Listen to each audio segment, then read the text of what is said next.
Ahora sí, hermanos, vamos a pasar al tiempo del mensaje. Quisiera invitar a cada uno que me acompañe en su Biblia al libro de Efesios, capítulo 5, por favor. Efesios, capítulo 5.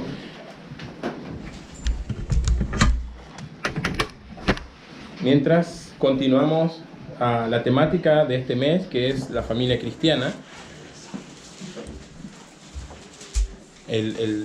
Los domingos anteriores estuvimos revisando nosotros también diferentes aspectos sobre este tema, ¿cierto? La semana pasada vimos en Salmo capítulo 127, allí decía el salmista: si Jehová no edificare la casa, en vano la edifican, o en vano trabajan los que la edifican, ¿cierto? La idea allí era de que una familia debía poner al Señor como algo importante, principal, algo central en su familia, para que eso se denomine un hogar o una familia cristiana, ¿cierto? Decíamos la semana pasada que una familia cristiana no es una familia que está compuesta con cristianos, sino es una familia que ha puesto a Cristo como lo más importante, ¿cierto?, para el núcleo familiar.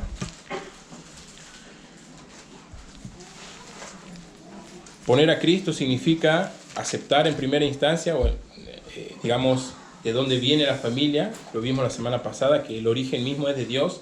Allá en el libro de Génesis estableció el Señor, ¿cierto?, esta institución.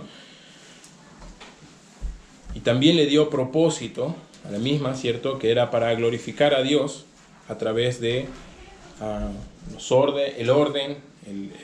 roles, ¿cierto?, que Dios ha dado a cada uno de los miembros de la familia. El día de hoy quisiéramos desarrollar un poco más sobre este tema de los órdenes, ¿cierto? En Primera de Corintios, lo vimos un poco la semana pasada. Ya volvemos al libro de Efesios, allí va a ser el mensaje, hermanos.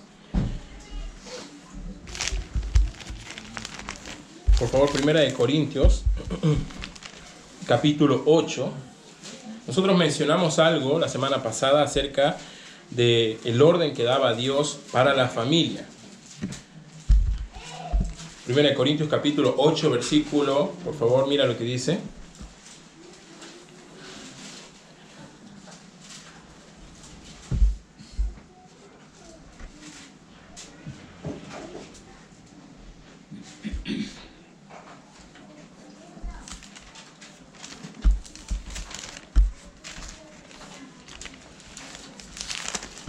En 1 Corintios capítulo 8, estoy buscando, hermano, es el pasaje, disculpen ahí un segundo por la demora. Pero veíamos nosotros, la semana pasada, lo voy a buscar un ratito aquí en los apuntes, hermano, ¿ya? Lo veíamos la semana pasada nosotros, acerca de Pablo mencionaba sobre quién era la cabeza, quién debía ser la cabeza, ¿cierto? En un hogar cristiano, quién debía ser la cabeza. 1 Corintios 11, hermano, ¿ya? 1 Corintios 11. Ahí estamos, ¿ya? Versículo 3. 1 Corintios capítulo 11, versículo 3. Hermanos, ahora sí, ¿bien? Dice la Biblia: pero quiero que sepáis que Cristo es la cabeza de todo varón, y el varón es la cabeza de la mujer, y Dios es la cabeza de Cristo. Este asunto, hermanos, sobre los roles o, digamos, las responsabilidades que Dios le da a cada uno de los cónyuges, es un asunto que es bien discutido en la sociedad moderna, ¿cierto? En la sociedad como se promueve mucho como el romper roles, ¿cierto? De hecho, hay como una tendencia en las últimas décadas, es muy popular, ¿cierto? Como romper roles de género, roles, se busca como ir en contra de estas cosas, ¿cierto? Y como creyentes, lamentablemente, hermanos, solo tenemos dos opciones: o lo aceptas como Dios lo estableció, o reniegas de eso. Esto es tan simple como eso. La Biblia dice que Dios creó todas las cosas. ¿Lo aceptas o reniegas de eso? La Biblia dice, ¿cierto?, que Cristo murió en la cruz por nuestros pecados. ¿Lo aceptas o crees en eso? No hay matices o grises en estos, hermanos, ¿ya? Entonces no es que, puedo creer en la palabra de Dios, el evangelio, ¿cierto?, que figura allí en la palabra de Dios, pero sobre, digamos, los roles dentro de la familia, eso era para la gente de Corinto. A veces la gente empieza a cuestionar estas cosas. Hay una obediencia selectiva, a veces, lamentablemente, en los creyentes. La Biblia dice que toda la palabra, la Escritura, es inspirada por Dios, hermanos, y es útil y tiene propósito, ¿cierto? Y es inerrante, perfecta y es autoritaria. Hermanos, versículo 3. Si Cristo es la cabeza del hombre y el hombre la cabeza de la mujer, ¿cierto? Y al final dice, Dios es la cabeza de Cristo. Este pasaje usamos la semana pasada para hablar de que Dios debía ser primero en la familia, ¿cierto? Cristo debía ser primero en la familia para que sea una familia cristiana. Hermano, ¿lo aceptas o estás en rebeldía a Dios en este sentido? Así de sencillo. Dios ha establecido roles, ha dado responsabilidades al varón, a la mujer, a los hijos, ¿cierto? Responsabilidades conyugales, responsabilidades para con el prójimo, responsabilidades en la crianza, responsabilidades para con Dios. Todas estas cosas están allí, hermanos, para ser obedecidas. ¿Amén o no, hermanos? Ahora yendo al libro de Efesios capítulo 5, por favor. Efesios capítulo 5. Pocos pasajes en la Escritura, hermanos, son tan claros en cuanto a los roles dentro de la familia. El día de hoy queremos estudiar cuál es la clave para tener un hogar cristiano. Y te adelanto un poco la respuesta, la conclusión final de todo. La clave para esto es poner a Cristo por sobre todas las cosas. Sí, es sencillo, hermanos. Un hogar cristiano es un hogar donde Cristo es importante. Charles Spurgeon dijo alguna vez, ¿cierto?, sobre la familia cristiana, que cuando el hogar se conduce de acuerdo con la palabra de Dios, dijo Charles Spurgeon, y cito, se les podría pedir a los ángeles que se queden con nosotros y ellos no se encontrarían fuera de su ambiente. Interesante expresión aquí de el hermano Carlos Spurgeon, ¿cierto? Repito, él dice, podríamos invitar a los ángeles que se queden con nosotros en nuestro hogar y ellos estarían a gusto, ¿no? Parafraseando de alguna manera. ¿Cuál es el problema con esto, hermanos? El problema es que muchos hogares no son gobernados por la palabra de Dios. Aún hogares donde los miembros de esa familia profesan ser creyentes, lamentablemente muchas veces estos hogares, estas familias, ¿cierto?, no son gobernadas por la palabra de Dios. Y las consecuencias son trágicas, hermanos. Tomando la frase de Spurgeon allí, ¿cierto?, al principio, en vez de ser los ángeles nuestros huéspedes, tal vez algunos demonios se sentirían más cómodos. Ahora, hermano, ya entonces es mucho, ¿no? Ya es como un extremo, ¿no? Entonces, ¿quién se siente más cómodo en tu hogar? ¿Ángeles o demonios? No, ahora, hermano. Entonces, pero sí, piensen esto, hermanos, ¿no? Lamentablemente, muchos creyentes han caído, hermanos, en estas, tendencia social, presión social que hay para romper los estereotipos, los roles y entonces uno puede como experimentar el individualismo y vivir individualmente y no es así como el Señor lo ha diseñado, hermanos, originalmente. Él ha dado responsabilidades, ha dado roles, ha dado, ¿cierto?, funciones específicas a cada uno de nosotros y le glorificamos a Dios cuando las obedecemos.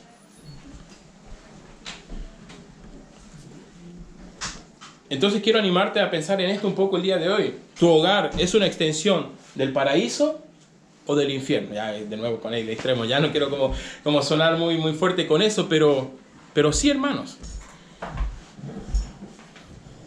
Muchos conflictos matrimoniales han surgido del fracaso de un esposo o una esposa, en primer lugar, a someterse a Cristo, a pasar tiempo en la palabra de Dios, a buscar el hacer la voluntad de Dios cada día, y los resultados después son variados, pero todos malos.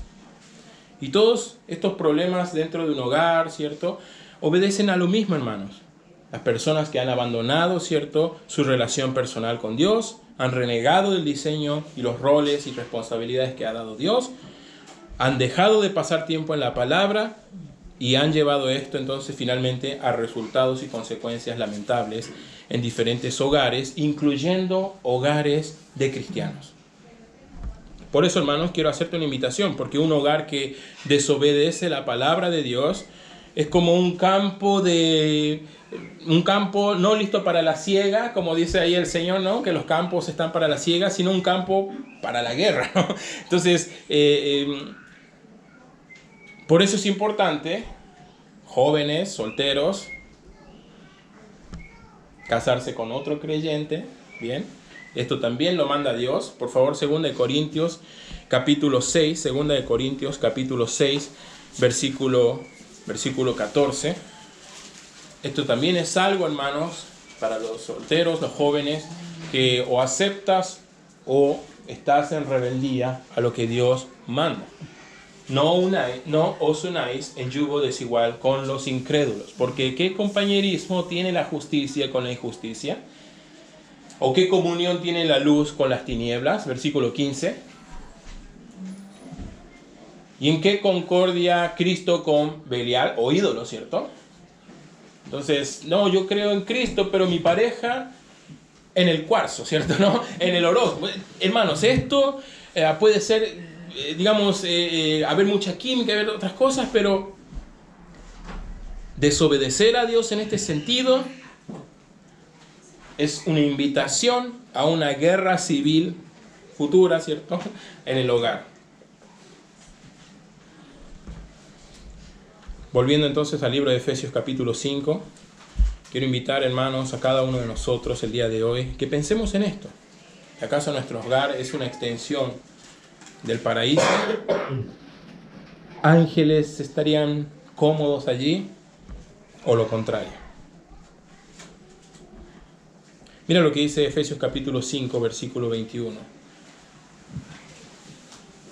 Acerca de las esposas creyentes, dice la Biblia: las casadas estén sujetas a sus propios maridos como al Señor, porque el marido es cabeza de la mujer, así como Cristo es cabeza de la iglesia, la cual es su cuerpo, y Él es su Salvador.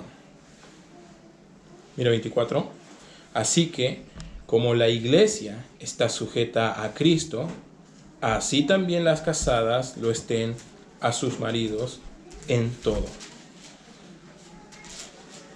Yo creo que sobre los roles, creo que quizás este asunto de la sumisión es uno de los más controvertidos o más renegados, digamos, sobre todo en nuestros tiempos. Se tiende, ¿no?, a evaluar esto con una perspectiva contemporánea, ¿no?, donde quizás el libertinaje moderno hace que las mujeres tengan expresiones en intervenciones públicas, ya le hace marchas, ¿no?, le hace cosas como inmorales, indebidas, en pos de la libertad, ¿cierto? Ya no dependemos, no estamos sujetas a ningún hombre, el patriarcado, ¿no? Pero esto no se debe evaluar únicamente o con nuestra cultura, digamos, o bajo nuestra situación contemporánea, sino en su contexto. Versículo 22 dice: las casadas estén sujetas a sus maridos como al Señor. Esto no significa convertirte en una esclava, porque el esposo también está sometido a Cristo. 21, por favor, mira lo que dice ahí: someteos los unos a los otros en el temor del Señor.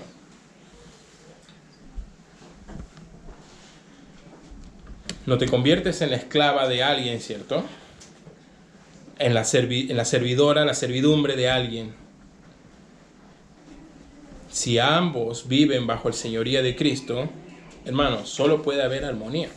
En el siglo I, cuando Pablo hablaba de esto, versículo 22, de que las casadas estén sujetas, pone a la mujer en una posición de valor, la cual no tenía en el siglo I. Las mujeres en el siglo I no gozaban de los mismos derechos o privilegios que podrían tener las mujeres en el día de hoy. La posición de Pablo, ¿cierto?, de traer a la mujer que en el siglo I sí estaba relegada a la par del hombre, es algo revolucionario para la época. Versículo 23, el marido es cabeza de la mujer, así como Cristo es cabeza de la iglesia. Pablo da dos razones entonces para este mandamiento. El señorío de Cristo, en primer lugar. 22. sujetas a sus maridos como al Señor. Y en segundo lugar, la posición de mando o liderazgo que Dios ha dado al hombre dentro de la familia. Versículo 23, el marido es cabeza de la mujer. Cuando la esposa creyente se somete a Cristo primeramente y le permite al Señor, a Él ser el Señor de su vida, someterse al liderazgo del esposo, no será una dificultad, no será algo controvertido, no será algo pasado, antiguo, sino que si una mujer está sometida a Cristo primeramente y propone en su corazón ser obediente a su palabra, la sumisión bíblica no será un tema de discusión. Por eso el matrimonio cristiano debe tener cuidado de someterse al señorío de Cristo. Nuevamente, para que un hogar cristiano sea un hogar cristiano, una familia cristiana, Cristo debe ser importante en todo. Es interesante cómo Pablo aquí va a utilizar a Cristo en todo para hablar de los roles familiares. Va a poner a Cristo allí y va a decir, las mujeres como si fueran la iglesia se sujetan a Cristo, y los varones como si fueran Cristo que dan todo por ella lo deben hacer. Y él utiliza a Cristo, y fíjate cómo Pablo nos ejemplifica aquí cómo si ponemos a Cristo como lo más importante en nuestra vida, hermanos, lo será también en nuestro matrimonio, lo será también en nuestra familia. En Génesis 2:18, Dios creó a la mujer allí como ayuda idónea, no inferior, sino complementaria, no como una sirvienta, sino como una colaboradora activa con la misión y también el rol que le dio Dios al esposo y a la esposa en el hogar. La mujer tiene una gran labor dentro del matrimonio y la familia cristiana. Ayuda, afecto, afirmación, ayuda al esposo. Es una compañera, ¿cierto? Es quien muestra muchas veces muchos de los atributos de Dios dentro de la familia. El amor, la misericordia, ¿cierto? Nadie perdona tanto como mamá, ¿no, hermanos? Amén. Lo que los jóvenes dirán amén, ¿no? Los adultos ya estamos un poquito lejos de eso, pero nadie perdona tanto como mamá, ama tanto, hace estas muestras, demostraciones de amor como ella. Eso es importante, hermana, que usted pueda hacer dentro de su familia. Proverbios 31 muestra que la mujer sabia, de alguna manera, con sus palabras, afirma a sus hijos y fortalece a su esposo, y su influencia verbal y emocional edifica ese hogar y no lo destruye. La madre no solo apoya, edifica el alma del hogar de la familia cristiana. Versículo 25 dice: maridos, amad a vuestras mujeres, así como Cristo amó a la iglesia y se entregó a sí mismo por ella. Al principio ya lo vimos en el versículo 23, ahí Pablo anticipa diciendo: el marido es cabeza de la mujer. Esto no significa ser un dictador, porque el esposo también debe someterse primeramente al Señor. Lo que quiere decir aquí, versículo 23, ser cabeza de la mujer es, de alguna manera, ser líder, liderazgo, carácter, influencia, no tiranía. Y es curioso que Pablo tenía a beneficio de las mujeres presentes, ¿no? Mucho más que decir a los esposos que a las esposas en esta carta.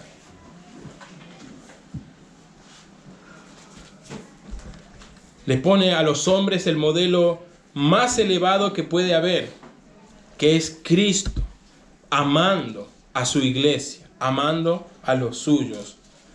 Versículo, por favor, 25. Amad a vuestras mujeres, así como Cristo amó a la iglesia y se entregó a sí mismo por ella. Vemos aquí, hermanos, que el propósito del matrimonio, ¿cierto? Más allá del propósito natural, que es la compañía, la procreación, ¿cierto?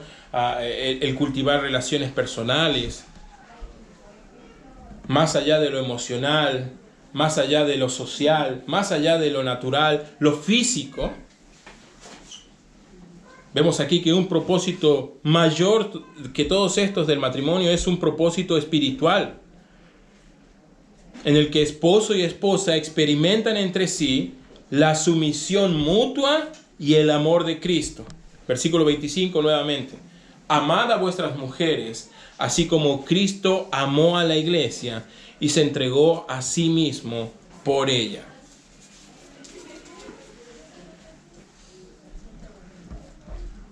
Cristo lo dio todo por ella, hermanos. Si el esposo hace del amor de Cristo por la iglesia su modelo personal para amar a su esposa, entonces la amará sacrificialmente. La amará incondicionalmente. Si un esposo está sometido a Cristo y lleno del Espíritu Santo, su amor será sacrificial y le llevará a hacer cualquier cosa, noble por cierto, no, ahí le hace, no cualquier cosa, pero sí cualquier cosa permitida, ya noble, ¿no? Santa, para que ella pueda también servir y glorificar a Cristo en su hogar. Esto es algo importante, hermanos, y es algo que a veces los hombres tenemos que también entender a la luz de la Escritura. Este no es un cheque en blanco. No es algo que tú puedes, yo soy el hombre de la casa y mandar y ser como... Esto no es una licencia para ser, digamos, un tirano dentro del hogar y todos tienen que obedecerte porque soy la cabeza, hermano, y otras cosas. Para nada.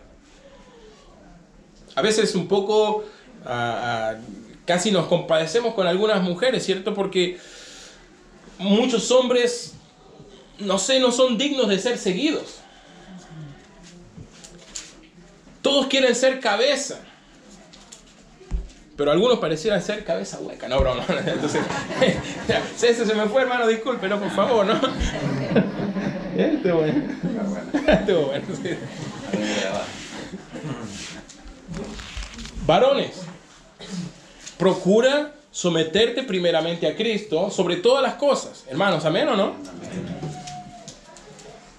Y vas a ver que tu cónyuge va a ser también más sumisa. Si hay chispas en estas cosas, si hay como cortocircuitos en estos, probablemente alguno o ambos no estén sujetos del todo a Cristo. Un esposo que no tiene una esposa sujeta a él, tal vez no está siendo un esposo que merezca la pena seguir, que muestre un carácter cristiano. Por eso quiero animarles, varones, en este caso 25, a amar como Cristo amó a la iglesia de una forma sacrificial. 26, para santificarla, habiéndola purificado en el lavamiento del agua por la palabra, a fin de presentársela a sí mismo una iglesia gloriosa, que no tuviese mancha, ni arruga, ni cosa semejante, sino que fuese santa y sin mancha. Amar de esta manera santifica.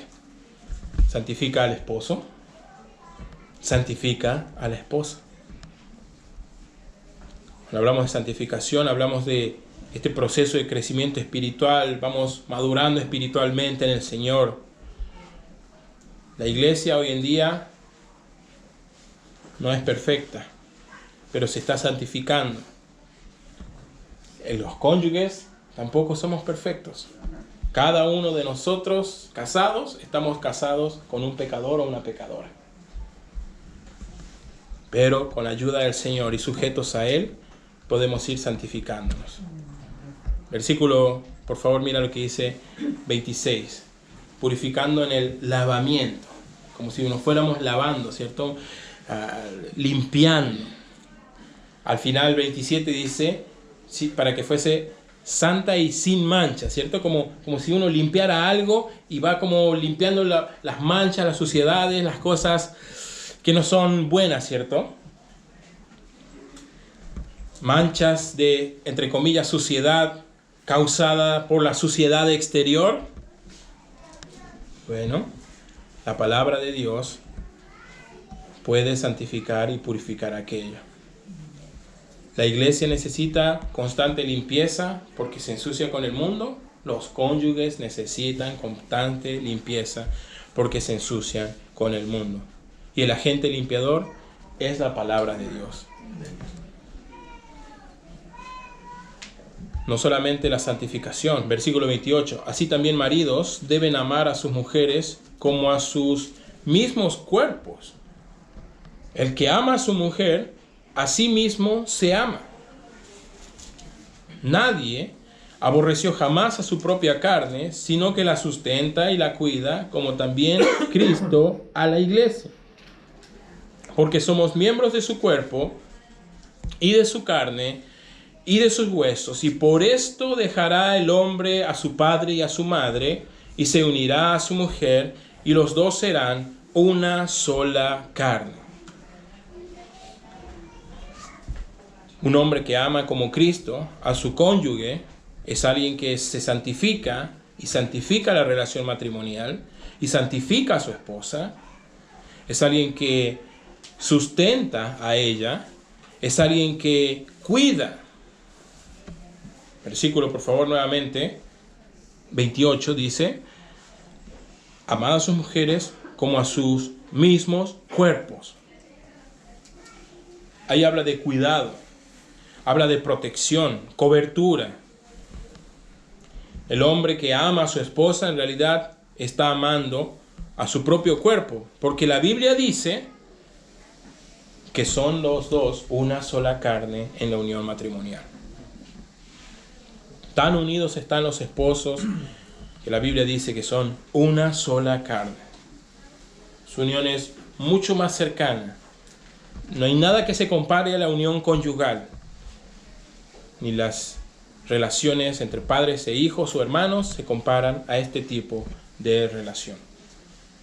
Por eso los hombres es importante que mostremos este carácter de Cristo en el matrimonio. Por favor, mira el capítulo 6, versículo 4. Vosotros, padres, no provoquéis a vuestros hijos, sino criadlos en la disciplina y, fíjate esa frase, amonestación del Señor.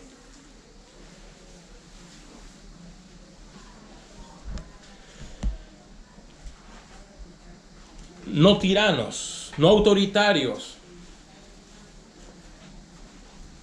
sino alguien que muestre el carácter de Cristo. Su liderazgo debe reflejar mansedumbre, firmeza, santidad.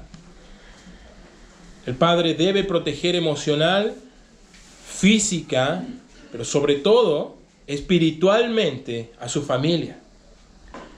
No solo debe proveer recursos, sino también interceder por su esposa e hijos, guiándolos en la palabra de Dios. El padre no solo dirige, sino que disciplina con amor y sobre todas las cosas con ejemplo. Capítulo 6, por favor, mira sobre los hijos creyentes. Dice la Biblia allí: hijos, obedeced en el Señor a vuestros padres, porque esto es justo. Honra a tu padre y a tu madre, que es el primer mandamiento con promesa, para que te vaya bien y seas de larga vida sobre la tierra.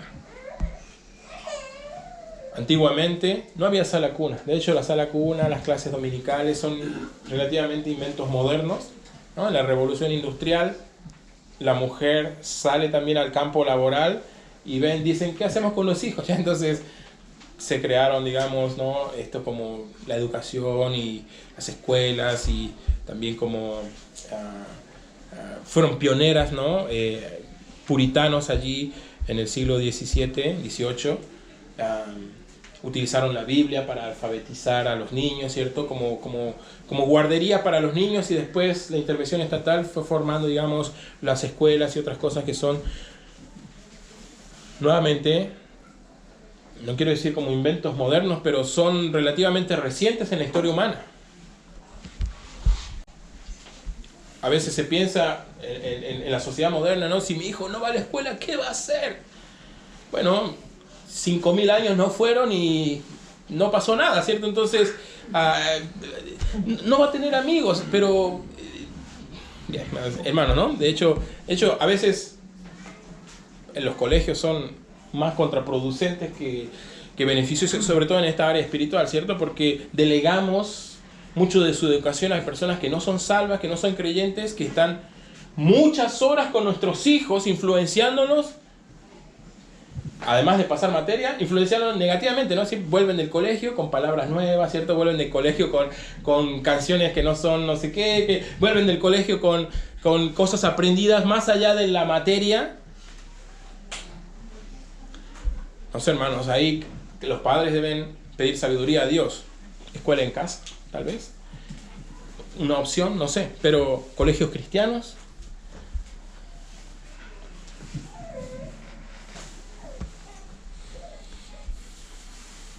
Antiguamente los padres, las familias completas asistían a las reuniones en el culto. Y por eso Pablo escribe esto a los hijos, porque esto sería leído en una congregación. Y estarían los padres, las madres y los hijos todos allí en la congregación. Ojalá pudiéramos sacar a los pequeños que escuchen, ¿cierto? Que los hijos deben obedecer a sus padres. ¿Amén o no, hermanos? ¿No? Porque eso es justo. Y Dios mandó, versículo 2, honra a tu padre y a tu madre. Obediencia es el mandamiento de Dios para los hijos. La obediencia es correcta, es un mandamiento y trae bendición. Cuando los hijos obedecen a los padres, y los padres que están sujetos al Señor primeramente, esos hijos se libran de muchos pecados, de muchos peligros, y así evitan cosas que podrían amenazar o acortarle su vida. Versículo 3. Obedecer de esta manera, dice allí, para que te vaya bien y seas de larga vida sobre la tierra.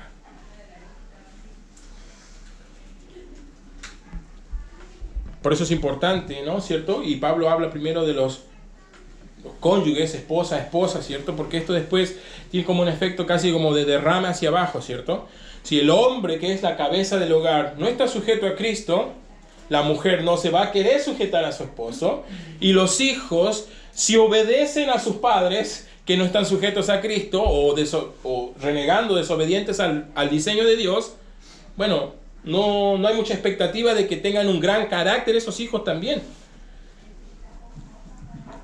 Por eso el Señor pone esta gran responsabilidad sobre nosotros, varones, ser la cabeza, ser un líder, ser un pastor en nuestra iglesia, en nuestra familia, perdón.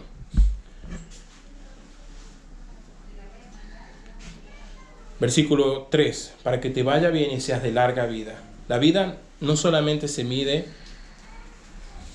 digamos, por la cantidad de tiempo, también se mide por la calidad de las experiencias. Y Dios enriquece la vida de un hijo cuando es obediente, sin importar cuánto viva en la tierra. De los padres, dice el versículo, lo leímos recién, ¿cierto? 4, no provoquéis a vuestros hijos, sino criadlos en disciplina y en amonestación del Señor.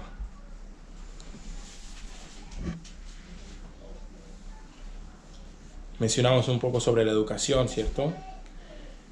Se dan por sentado, lamentablemente, patrones modernos, pero a veces a la luz de la Escritura estos y los creyentes debemos cuestionar a veces un poco estos estereotipos modernos y la forma moderna de hacer las cosas. La palabra de Dios, hermanos, tiene poder y es útil y está allí para ser obedecida. Y versículo 4 manda a los padres, que están sujetos primeramente ellos al Señor, y ellos obedeciendo cada uno sus roles, a criar a sus hijos con disciplina y amonestación del Señor. Disciplina, en este tiempo, hermanos, es casi difícil hablar de esto, ¿no? Entonces, porque se tiende a pensar o se tiende a este reduccionismo, ¿cierto? Que si uno disciplina ya es maltrato o es abuso, otras cosas, ¿no? Hay programas estatales que fomentan, digamos, esta creencia,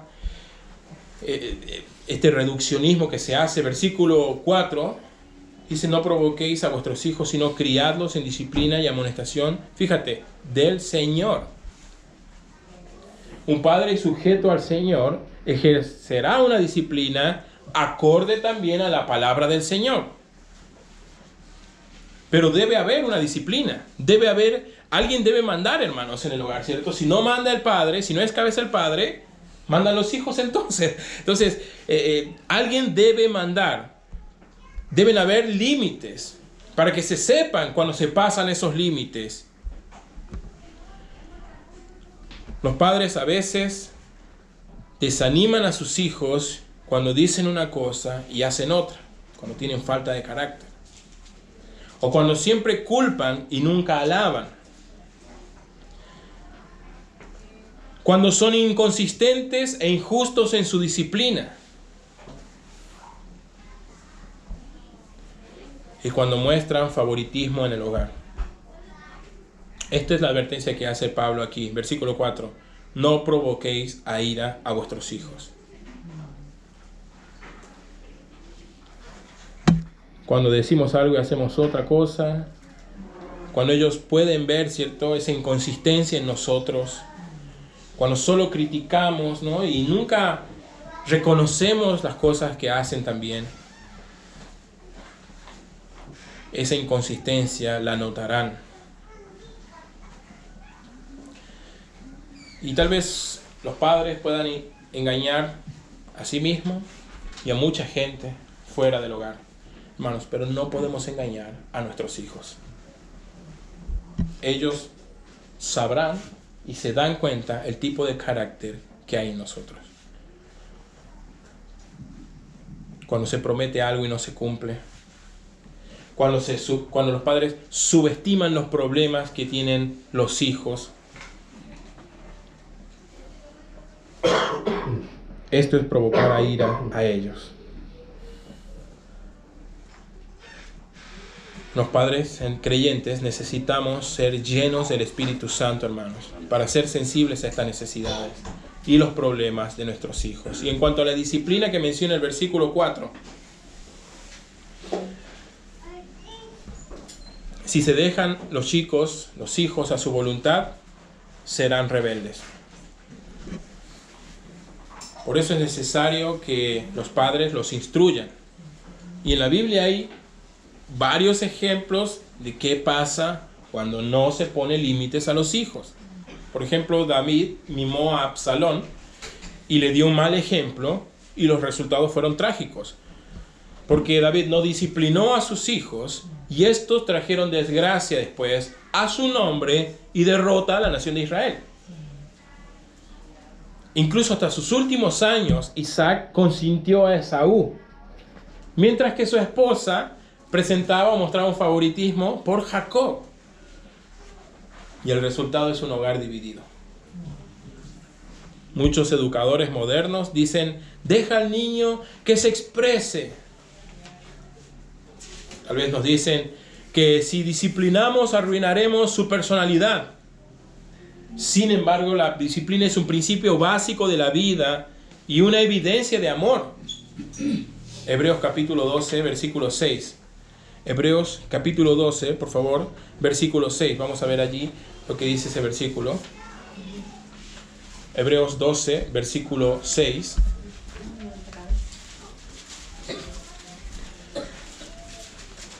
Bien, ahí viene hablando en esos versículos sobre la disciplina divina. El autor aquí en estos versículos menciona que la disciplina es una muestra de amor.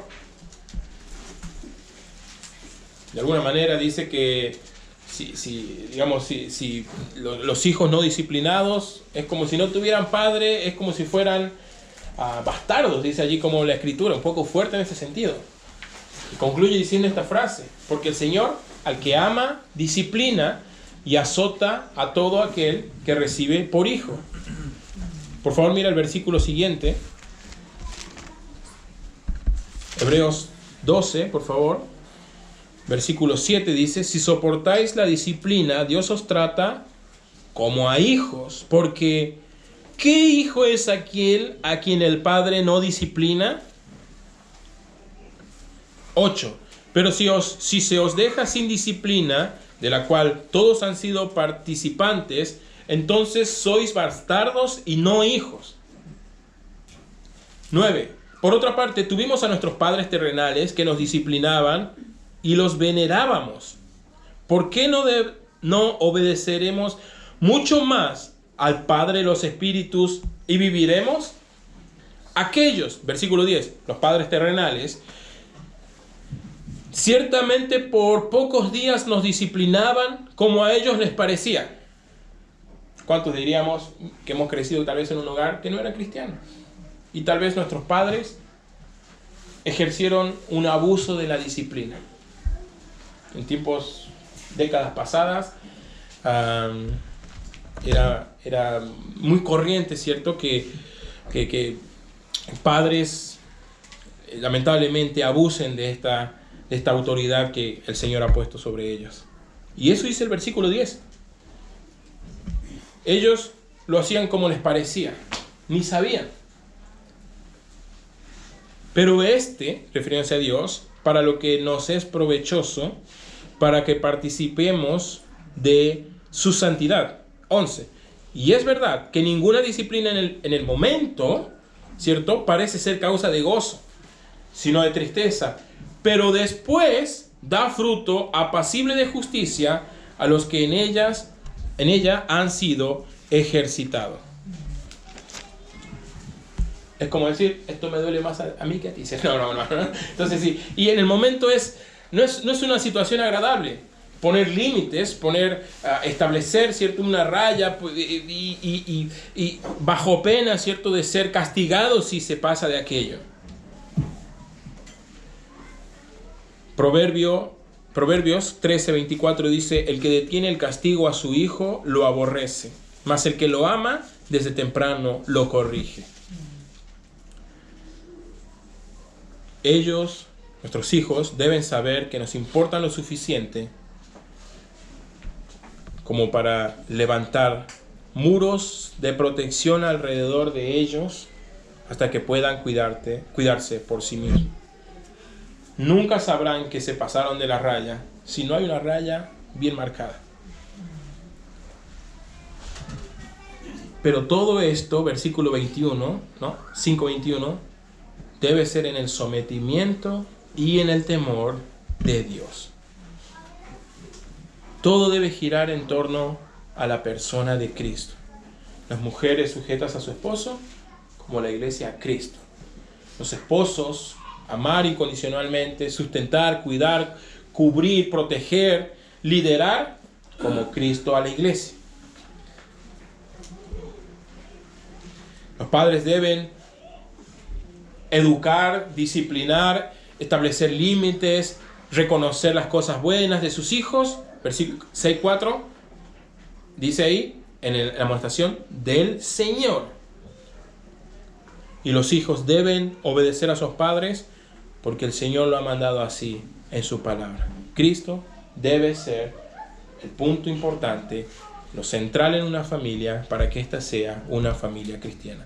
Tenemos que reflexionar sobre esto un poco, volviendo como al principio, ¿cierto? Aquella frase que dijo Spurgeon: si se les pide a los ángeles que se queden con nosotros en nuestros hogares, si es una familia cristiana, no se encontrarían fuera de su ambiente. La pregunta es, ¿los ángeles estarían cómodos en tu hogar? Vamos a orar, hermanos. Padre, te damos gracias, Señor, por este